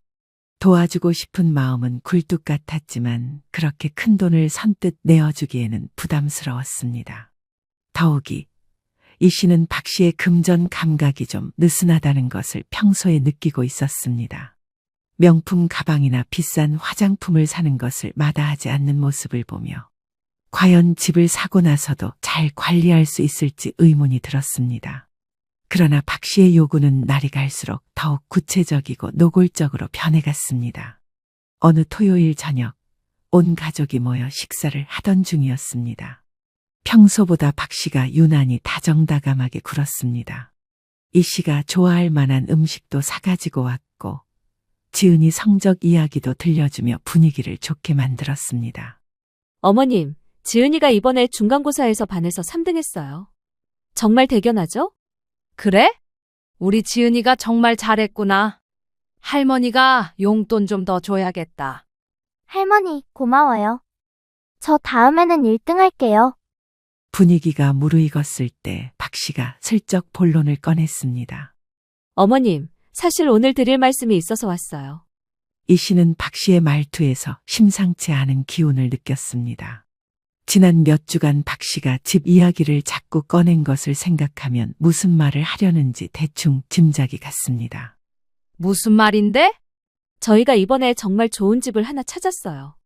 위치도 좋고 학군도 괜찮은데 문제는 가격이 좀 부담스러워서요. 박 씨는 며칠 전부터 준비한 듯 꼼꼼하게 설명을 시작했습니다. 찾은 집의 위치, 평수, 주변 환경까지 상세하게 소개했습니다. 마치 이미 사기로 결정한 것처럼 말했습니다. 강서구 쪽인데요. 지하철역도 가깝고 지은이 고등학교 가기도 편해요. 아파트도 비교적 새 것이고요. 가격은 얼마나 해? 8억 정도 하는데 저희가 가진 전세금이 3억이니까 나머지 5억 정도가 필요해요. 이 씨는 깜짝 놀랐습니다. 5억이라는 금액이 결코 작은 돈이 아니었기 때문입니다. 그것도 은근슬쩍 자신에게 도움을 요청하려는 것 같았습니다. 5억이라 그건 정말 큰 돈이구나. 네, 저희도 알고 있어요. 하지만 요즘 집값이 워낙 빨리 오르니까 지금 아니면 나중에 더 어려워질 것 같아서요. 박 씨는 계속해서 집을 사야 하는 이유들을 나열했습니다. 전세가 불안정하다는 점, 집값이 계속 오른다는 점, 지은이 교육 환경을 위해서라는 점 등을 강조했습니다. 그리고 마침내 핵심을 드러냈습니다. 어머님, 혹시 저희가 집 살 때 조금 도와주실 수 있을까요? 물론 무리해서 달라는 건 아니고요. 이 씨는 예상했던 말이긴 했지만 실제로 들으니 당황스러웠습니다. 5억 중에서 조금이라고 하는데 도대체 얼마를 말하는 건지 궁금했습니다.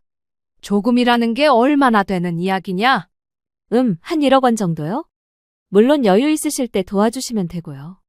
이 씨는 귀를 의심했습니다. 1억 원을 조금이라고 표현하다니요. 이 씨에게는 결코 작은 돈이 아니었습니다. 옆에 있던 아들 준호는 내내 눈치만 보며 아무 말도 하지 않았습니다. 아내가 시어머니에게 그런 큰 돈을 요구하는 상황이 부담스러운 것 같았습니다. 이 씨는 잠시 생각해 봤습니다. 1억 원이면 자신이 가진 돈의 상당 부분이었습니다. 불가능한 금액은 아니었지만 그렇다고 쉽게 결정할 수 있는 일도 아니었습니다. 그 돈이 작은 돈이 아닌데 좀 생각해 볼 시간을 줘라. 네, 물론이죠. 하지만 너무 오래 기다리면 그 집이 다른 사람한테 넘어갈 수도 있어서요. 박 씨는 미묘하게 압박을 가했습니다. 시간이 없다는 식으로 몰아갔습니다. 사실 집주인이 이번 주 안에 계약하자고 하거든요. 요즘 워낙 집이 잘 팔려서 여러 명이 관심을 보이고 있대요. 이 씨는 박 씨의 말이 사실인지 의심스러웠습니다. 너무 교묘하게 상황을 만들어가는 것 같았습니다. 그날 저녁, 아들 가족이 돌아간 후 이 씨는 밤새 고민했습니다. 아들 가족이 좋은 집에서 안정적으로 사는 것을 보는 것은 분명 기쁜 일이었습니다. 하지만 1억 원이라는 금액은 이 씨에게 큰 부담이었습니다. 무엇보다 박 씨의 태도가 마음에 걸렸습니다. 마치 당연하다는 듯이 요구하는 모습에서 고마움보다는 권리의식을 느꼈습니다. 며칠 후 박 씨가 다시 전화를 걸어왔습니다. 어머님, 그 집 말인데요. 어떻게 생각해 보셨어요? 아직 좀 더 생각해 봐야겠다. 그렇게 급할 일이냐? 아니, 정말 좋은 집이라서요. 이런 기회가 또 언제 올지 모르거든요. 박 씨는 계속해서 재촉했습니다. 마치 이 씨가 결정을 미루는 것이 가족 전체에게 손해를 끼치는 것처럼 말했습니다. 어머님도 저희가 안정적으로 사는 것을 바라시잖아요. 그리고 지은이 미래도 생각해야 하고요. 박 씨는 교묘하게 손녀를 빌미로 내세웠습니다. 할머니가 손녀를 위한 일이라면 거절하기 어려울 것이라고 계산한 것 같았습니다. 하지만 이 씨는 쉽게 넘어가지 않았습니다. 오히려 박 씨의 이런 태도가 더욱 의심스러웠습니다. 수진아, 급한 마음은 이해하지만 이런 큰일은 신중하게 결정해야 한다. 조금만 더 기다려라. 박 씨의 목소리에서 실망감이 느껴졌습니다. 예상보다 이 씨가 쉽게 응하지 않자 조바심이 났던 것 같습니다. 이 씨가 쉽게 응하지 않자 박 씨의 태도는 점점 더 노골적으로 변했습니다. 일주일 후 박 씨는 남편 없이 혼자 이 씨를 찾아왔습니다. 평소보다 더 진지한 표정이었고 뭔가 준비해온 듯한 느낌이었습니다. 어머님, 혹시 시간 되세요? 중요한 이야기가 있어서요. 그래, 들어와라. 무슨 일이냐? 박 씨는 가방에서 부동산 매물 정보지를 꺼내 이 씨 앞에 펼쳤습니다. 해당 아파트의 사진과 상세 정보가 적혀 있었습니다. 어머님, 이게 제가 말씀드린 그 집이에요. 보세요. 정말 좋지 않아요? 이 씨는 사진을 보며 고개를 끄덕였습니다. 확실히 괜찮아 보이는 집이었습니다. 이 단지가 작년에 지어진 신축이거든요. 그리고 여기 보세요. 지은이 다닐 고등학교까지 도보로 10분이에요. 박 씨는 마치 이미 계약이 성사된 것처럼 이야기를 이어갔습니다. 심지어 인테리어 계획까지 상세하게 설명했습니다. 거실에는 새 소파를 놓고 지은이 방에는 큰 책상을 들여놓으려고요. 어머님도 자주 놀러 오시면 편하게 쉬실 수 있을 거예요. 이 씨는 박 씨의 말을 들으며 묘한 기분이 들었습니다. 마치 자신의 돈을 쓰는 것이 이미 기정사실인 것처럼 말하고 있었습니다. 수진아, 그런데 그 돈이 정말 큰 돈이다. 내가 쉽게 결정할 수 있는 일이 아니야. 어머님, 솔직히 말씀드릴게요. 어머님 혼자 계시는데 그렇게 많은 돈이 다 필요하세요? 갑자기 박 씨의 말투가 바뀌었습니다. 이전의 정중함은 사라지고 좀 더 직설적으로 나왔습니다. 저희가 안정적으로 살아야 어머님도 편하실 텐데요. 나중에 어머님 모실 때도 넓은 집이 더 좋잖아요. 이 씨는 박 씨의 변한 태도에 당황했습니다. 마치 자신이 이기적인 사람인 것처럼 몰아가는 느낌이었습니다. 그렇긴 하지만 그리고 솔직히 말하면 어차피 나중에는 그이가 상속받을 돈이잖아요. 미리 좀 주신다고 생각하시면 안 될까요? 박 씨의 말에 이 씨는 깜짝 놀랐습니다. 자신이 아직 살아있는데 벌써 상속 이야기를 꺼내다니요. 얘야, 내가 아직 죽지도 않았는데 무슨 상속 이야기를 하니? 아, 그런 뜻이 아니라 어머님이 오래오래 사셔야죠. 다만 어떻게 보면 같은 돈인데 지금 주시는 게 저희한테 더 도움이 될 것 같아서요. 박 씨는 말끝을 흐리며 눈치를 살폈습니다. 하지만 이미 본심이 드러난 후였습니다. 이 씨는 가슴이 답답해졌습니다. 며느리가 자신을 이미 죽은 사람 취급하는 것 같아 섭섭했습니다. 수진아, 그 돈은 내 노후 자금이기도 하다. 내가 나이가 들면 병원비도 많이 들고 요양원비도 필요할 수도 있잖니. 그런 건 저희가 다 모실 텐데 뭘 걱정하세요? 그리고 어머님은 아직 건강하시잖아요. 박 씨는 이 씨의 걱정을 대수롭지 않게 여겼습니다. 마치 노후 준비 같은 건 필요 없다는 식으로 말했습니다. 그때 박 씨의 휴대폰이 울렸습니다. 부동산 중개사로부터 온 전화였습니다. 네, 안녕하세요. 네? 다른 분이 관심을 보인다고요? 아, 그래요. 통화를 마친 박 씨의 표정이 급해졌습니다. 어머님, 큰일 났어요. 부동산에서 그러는데 다른 분이 그 집에 관심을 보인대요. 내일까지 답을 안 주면 다른 분한테 넘어갈 수도 있다고 하네요. 이 씨는 박 씨의 말이 진짜인지 의심스러웠습니다. 너무 절묘한 타이밍이었습니다. 그럼 다른 집을 알아보면 되지 않겠니? 그 집만 있는 건 아니잖아. 어머님, 이런 좋은 조건의 집은 정말 찾기 어려워요. 놓치면 정말 후회할 거예요. 박 씨는 점점 더 다급해했습니다. 이 씨가 계속 미루자 초조함을 감추지 못했습니다. 그이는 워낙 소극적이라서 이런 중요한 결정을 잘 못 내려요. 그래서 제가 직접 와서 부탁드리는 거예요. 박 씨는 남편까지 끌어들이며 이 씨를 설득하려 했습니다. 어머님만 도와주시면 저희가 정말 행복하게 살 수 있어요. 그리고 지은이도 좋은 환경에서 공부할 수 있고요. 박 씨는 계속해서 감정에 호소했습니다. 하지만 이 씨는 여전히 확신이 서지 않았습니다. 수진아, 정말 미안하지만 하루 만에 그런 큰 결정을 내리기는 어렵다. 좀 더 생각해 볼 시간을 줘. 박 씨의 얼굴이 순간 굳어졌습니다. 예상보다 이 씨가 완강하게 나오자 당황한 것 같았습니다. 어머님, 정말 이번이 마지막 기회일 수도 있어요. 요즘 부동산 시장이 워낙 빨리 움직여서요. 그리고 솔직히 어머님이 그 돈을 당장 쓰실 일도 없으시잖아요. 저희한테 투자하신다고 생각하시면 안 될까요? 박 씨의 말은 점점 더 거만해졌습니다. 마치 이 씨가 돈을 쓸 필요가 없는 사람인 것처럼 취급했습니다. 이 씨는 점점 화가 났지만 꾹 참았습니다. 그래도 며느리인데 너무 심하게 말할 수는 없었습니다. 알겠다. 오늘 밤에 생각해보고 내일 아침에 연락하마. 박 씨는 마지못해 돌아갔지만 표정에서 불만이 역력했습니다. 이 씨는 박 씨가 떠난 후 깊은 한숨을 내쉬었습니다. 그날 밤 이 씨는 잠을 이루지 못했습니다. 박 씨의 태도가 계속 머릿속을 맴돌았습니다. 과연 그 돈을 주는 것이 옳은 일일까요? 다음 날 오전, 이 씨는 아직 결론을 내리지 못한 상태였습니다. 밤새 고민했지만 1억 원이라는 돈을 선뜻 내어주기에는 여전히 망설여졌습니다. 그런데 오전 10시쯤 박 씨에게서 다급한 전화가 걸려왔습니다. 어머님, 어떻게 생각해 보셨어요? 부동산에서 계속 연락이 와서요. 아직 좀 더 생각 중이다. 그렇게 급한가? 네, 정말 급해요. 오늘 오후까지 답을 안 주면 다른 분한테 넘어간대요. 이 씨는 박 씨의 재촉에 부담을 느꼈습니다. 하지만 여전히 확신이 서지 않았습니다. 수진아, 그런 큰 돈을 계속해서 이렇게 빨리 결정하라는 것은 좀 무리가 아니냐? 그때 박 씨가 돌연 목소리를 높였습니다. 어머님, 솔직히 말씀드릴게요. 어머님이 살아서 몇 년이나 더 쓰시겠어요? 이 씨는 귀를 의심했습니다.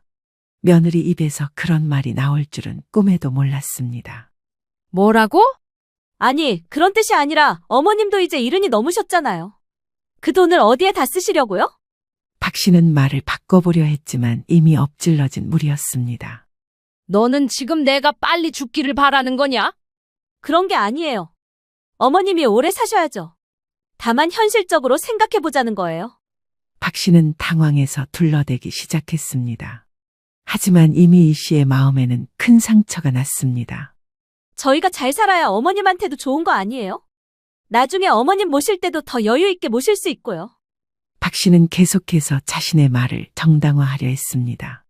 그리고 어차피 나중에는 다 저희 것이 될 텐데 지금 미리 주시는 게 더 의미 있지 않을까요? 이 씨는 점점 더 화가 났습니다. 박 씨가 자신을 완전히 무시하고 있다는 생각이 들었습니다. 너는 내가 언제 죽을지도 정해놓고 있는 거냐? 내 돈을 벌써 네 것으로 생각하고 있고? 어머님, 오해하지 마세요. 그런 뜻이 아니라. 그럼 무슨 뜻이냐? 분명히 말해봐라. 이 씨의 목소리가 떨렸습니다. 서러움과 분노가 동시에 치밀어 올랐습니다. 박 씨는 이미 화가 머리끝까지 올라온 상태였습니다. 예상과 달리 이 씨가 계속 거절하자 평소 억누르고 있던 본심이 터져나왔습니다. 솔직히 말하면 어머님이 그 돈을 혼자 다 가지고 계실 이유가 뭐예요? 저희는 아직 젊고 할 일도 많은데. 어머님은 이제 집에만 계시면서 뭐에 그렇게 많은 돈이 필요하세요? 박 씨의 말은 점점 더 가혹해졌습니다. 마치 이 씨가 쓸데없이 돈을 아끼고 있다는 식으로 몰아갔습니다. 내가 내 돈을 어떻게 쓰든 그건 내 자유 아니냐? 물론 그렇죠. 하지만 가족이잖아요. 좀 더 현실적으로 생각하셔야죠. 저희가 이렇게 어려울 때 도와주시는 게 당연한 거 아니에요? 박 씨는 이제 완전히 본색을 드러냈습니다. 이 씨가 도와주는 것을 의무인 것처럼 말했습니다. 이 씨는 더 이상 참을 수 없었습니다. 당연하다고. 내가 너희를 도와주는 게 당연한 일이라고? 글쎄요, 보통 시어머니들은 그렇게 하시던데요. 어머님만 유독 그렇게 인색하신 것 같아서요. 박 씨는 이제 대놓고 이 씨를 인색하다고 비난했습니다. 친구들한테 들어보니까 다른 분들은 자녀 집 살 때 많이 도와주시더라고요. 어머님은 왜 그렇게 아끼세요? 이 씨의 가슴이 철렁 내려앉았습니다. 박 씨가 다른 사람들과 자신을 비교하며 험담을 하고 다녔다는 것을 알게 되었습니다. 너는 나를 다른 사람들과 비교해서 험담하고 다녔단 말이냐? 험담이 아니라 사실을 말한 거죠. 솔직히 어머님이 좀 이기적이신 것 같아요. 박 씨의 말에 이 씨는 심장이 멎는 것 같았습니다. 30년간 아들 가족을 위해 희생해온 자신을 이기적이라고 말하다니요. 내가 이기적이라고? 네, 솔직히 그래요. 자식이 어려울 때 도와주지 않으면서 그 돈으로 뭘 하려고 하세요? 어차피 나중에는 그 사람한테 다 넘어갈 돈인데. 지금 필요할 때 안 주시고 언제 주시려고요? 박 씨는 계속해서 이 씨를 몰아세웠습니다. 마치 이 씨가 잘못된 사람인 것처럼 말했습니다. 그때 박 씨가 결정적인 말을 던졌습니다. 어머님, 죽으면 관에 돈을 넣어서 가져갈 건 아니잖아요. 그럼 지금 저희한테 좀 의미 있게 써달라고 하는 게 뭐가 잘못이에요? 이 씨는 그 순간 온몸이 얼어붙는 것을 느꼈습니다. 며느리가 대놓고 자신의 죽음을 언급하며 돈을 요구하고 있었습니다. 너는 정말 이 씨는 너무 충격을 받아 말을 잇지 못했습니다. 평생 그런 모욕적인 말을 들어본 적이 없었습니다. 어머님, 제가 틀린 말 했나요? 현실을 직시하세요. 박 씨는 오히려 당당했습니다. 자신이 합리적인 제안을 하고 있다고 생각하는 것 같았습니다. 이 씨는 더 이상 참을 수 없어 전화를 끊어버렸습니다. 손이 벌벌 떨렸고 가슴이 답답해서 숨을 쉬기도 어려웠습니다. 그날 이 씨의 인생에서 가장 충격적인 하루였습니다.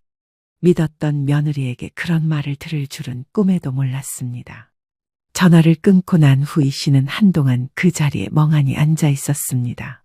며느리의 그 잔인한 말들이 머릿속에서 계속 맴돌았습니다. 살아서 몇 년이나 더 쓰시겠어요? 죽으면 관에 돈을 넣어서 가져갈 건 아니잖아요. 그 말들이 칼처럼 가슴을 찔렀습니다.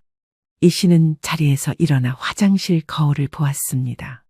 거울 속 자신의 모습이 갑자기 초라해 보였습니다.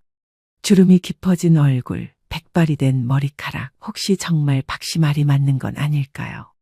내가 정말 쓸모없는 늙은이가 된 건가? 혼자 중얼거리며 이 씨는 깊은 절망에 빠졌습니다. 30년간 아들 가족만을 생각하며 살아온 자신이 이런 취급을 받게 될 줄은 꿈에도 몰랐습니다. 그날 오후 아들 준호에게서 전화가 걸려왔습니다. 엄마, 수진이한테 들었는데 집 이야기로 좀 언쟁이 있었다면서요? 이 씨는 대답하기가 싫었습니다. 아들도 결국 아내 편을 들 것이 뻔했기 때문입니다.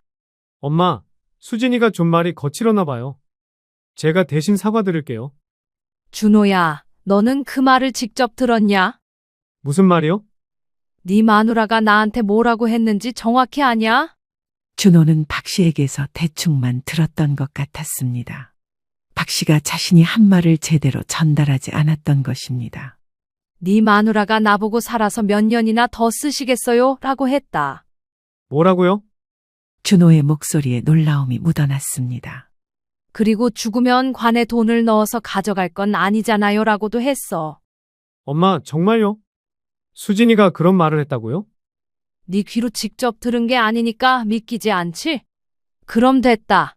이 씨는 아들도 결국 아내 편일 것이라고 생각하며 전화를 끊어버렸습니다. 그날 저녁 준호가 직접 찾아왔습니다. 얼굴이 굳어 있었고 평소와는 다른 심각한 표정이었습니다. 엄마, 수진이한테 확인해 봤어요. 그래서 정말 그런 말을 했더라고요. 저도 깜짝 놀랐어요.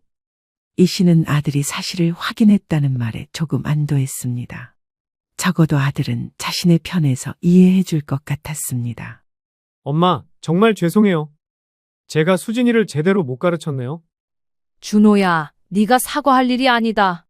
각자 한 말에 대해서는 각자가 책임져야 하는 거야.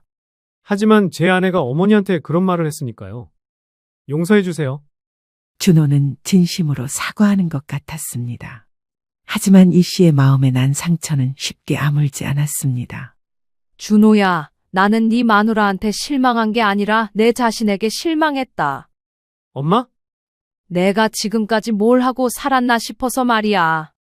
30년을 너희만 생각하고 살았는데 이 씨의 목소리가 떨렸습니다.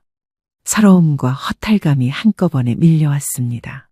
네 마누라 말이 맞는지도 모르겠다. 내가 정말 쓸데없이 돈만 아끼고 있는 건지. 엄마, 그런 말씀 마세요. 어머니가 지금까지 저희를 위해 얼마나 많은 희생을 하셨는데요.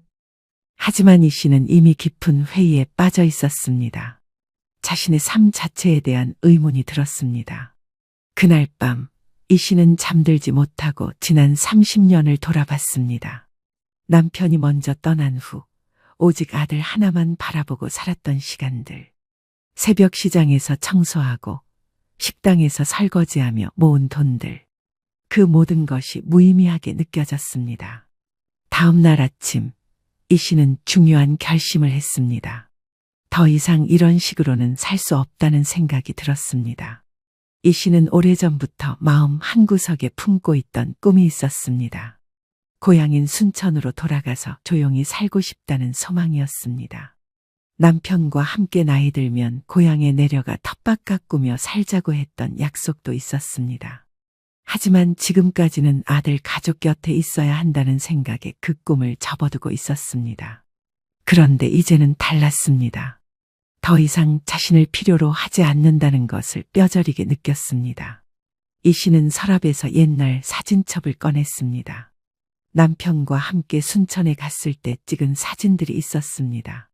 젊은 시절 남편과 함께 꿨던 그 소박한 꿈을 이제라도 이뤄보고 싶었습니다.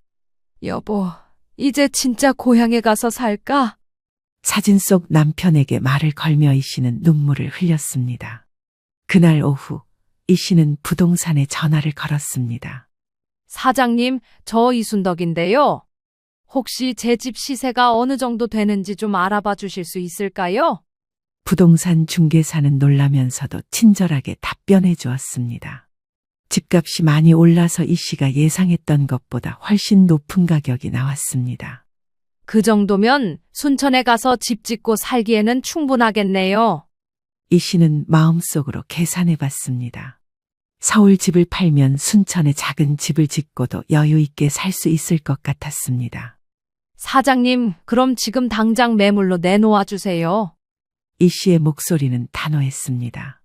더 이상 망설이고 싶지 않았습니다. 전화를 끊고 난 후 이 씨는 이상하게도 마음이 홀가분해졌습니다.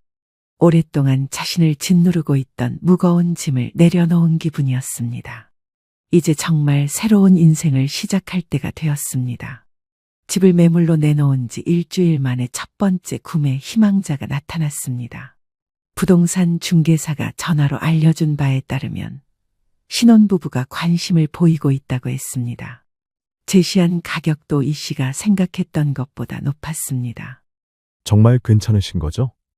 이 가격이면 정말 좋은 조건인데요. 네, 괜찮습니다. 빨리 정리하고 싶어요.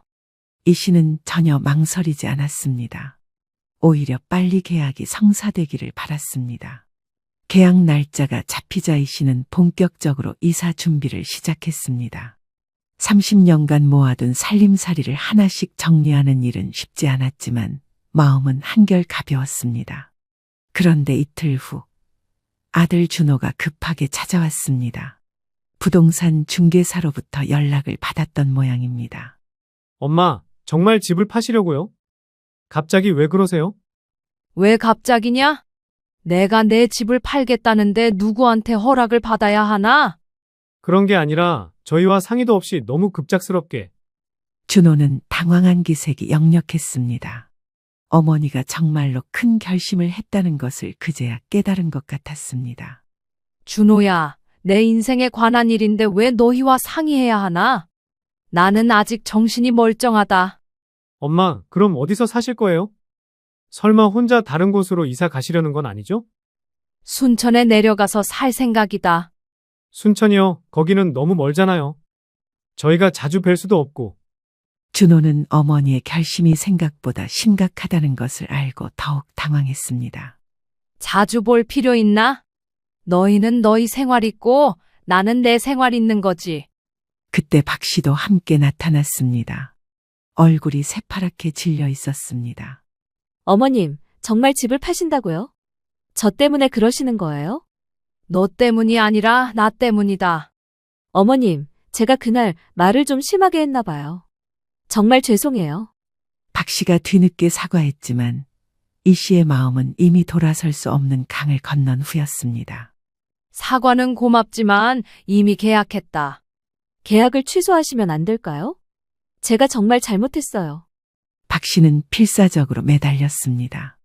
이 씨가 떠나면 경제적 지원을 받을 길이 완전히 막힌다는 것을 깨달았던 것입니다. 수진아, 취소할 생각 없다. 그리고 네가 잘못했다고 생각한다면 그건 나한테 사과할 일이 아니라 너 자신을 위해 반성할 일이지. 이 씨의 말에는 더 이상 감정이 실려 있지 않았습니다. 차갑고 담담했습니다. 엄마, 그래도 이렇게 갑자기 모든 걸 정리하시면 안 되잖아요. 좀 더 생각해 보세요. 이미 충분히 생각했어. 그리고 이게 나한테는 갑작스러운 일이 아니야. 오래전부터 생각해온 일이거든. 이 씨는 거짓말을 했습니다. 하지만 그렇게 말하는 것이 아들 가족에게는 더 나을 것 같았습니다. 네 아버지와 나이 들면 고향에 가서 살자고 약속했었거든. 이제라도 그 약속을 지키려고 한다. 이 씨가 돌아가신 남편을 언급하자 준호는 더 이상 말을 이어가지 못했습니다. 어머님, 그럼 저희는 어떻게 해요? 전세금도 올리겠다고 하는데? 박 씨는 여전히 자신들의 사정만 생각했습니다. 그건 너희가 알아서 해야 할 일이다. 나는 더 이상 너희 문제에 관여하지 않겠다. 너희도 이제 독립할 때가 되었어. 언제까지 나한테 기댈 생각이냐? 이 씨의 단호한 말에 박 씨는 할 말을 잃었습니다. 며칠 후 계약이 정식으로 체결되었습니다. 이 씨는 짐을 정리하며 순천으로 떠날 준비를 마쳤습니다. 순천에는 이 씨가 오래전에 남편과 함께 산 작은 땅이 있었습니다. 그곳에 작은 집을 지을 계획이었습니다. 서울 집을 판 돈이면 충분히 가능한 일이었습니다. 이사하는 날 아들과 며느리가 마지막으로 찾아왔습니다. 엄마, 정말 가시는 거예요? 그래, 간다. 어머님, 정말 죄송해요. 제가 너무 철없었어요. 박 씨가 눈물까지 흘리며 사과했지만 이 씨는 별다른 반응을 보이지 않았습니다. 수진아, 울지 마라. 이제 너희도 스스로 살아갈 힘을 기를 때가 되었다. 그리고 지은이한테는 할머니가 새로운 곳에서 행복하게 살고 있다고 전해줘라. 짐을 실은 작은 트럭이 순천을 향해 출발했습니다. 창밖으로 서울의 풍경이 점점 멀어져 갔습니다. 이 씨는 차창 밖을 바라보며 생각했습니다. 이제 정말 자신만의 인생이 시작되는 것이라고 말입니다. 30년간 누군가를 위해 살았다면 이제부터는 자신을 위해 살고 싶었습니다. 그것이 박 씨의 그 막말이 준 뜻밖의 선물이었습니다. 고마워, 수진아. 네 덕분에 내가 진짜 하고 싶었던 일을 할 수 있게 되었구나. 이 씨는 혼자 웃으며 중얼거렸습니다. 이상하게도 마음이 한결 가벼웠습니다. 그렇게 시간이 흘렀습니다. 순천에 내려온 지 벌써 1년이 지났습니다. 이 씨는 작은 단층 집을 짓고 그 주변에 텃밭을 만들었습니다. 상추, 깻잎, 고추, 토마토까지 직접 기르며 소박하지만 충실한 하루하루를 보내고 있었습니다.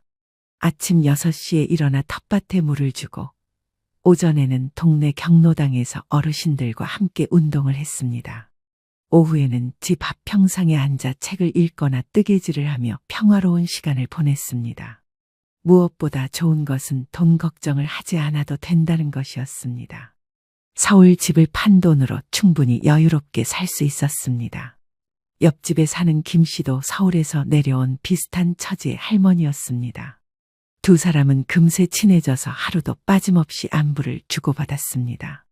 순덕 씨, 오늘 날씨 참 좋네요. 같이 뒷산 한 바퀴 돌까요? 그래요, 운동도 할 겸 좋죠. 순덕 씨는 정말 여기에 내려오길 잘한 것 같아요. 이렇게 좋은 곳에서 편하게 사시니까 얼굴이 훨씬 밝아지셨어요. 그래요? 저도 그런 것 같아요. 마음이 참 편해졌어요. 김 씨는 이 씨의 과거 이야기를 들은 후로 더욱 이 씨를 아끼고 돌봐주었습니다.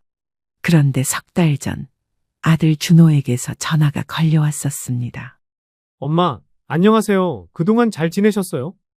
그래, 잘 지낸다. 너희는 어떻게 지내냐?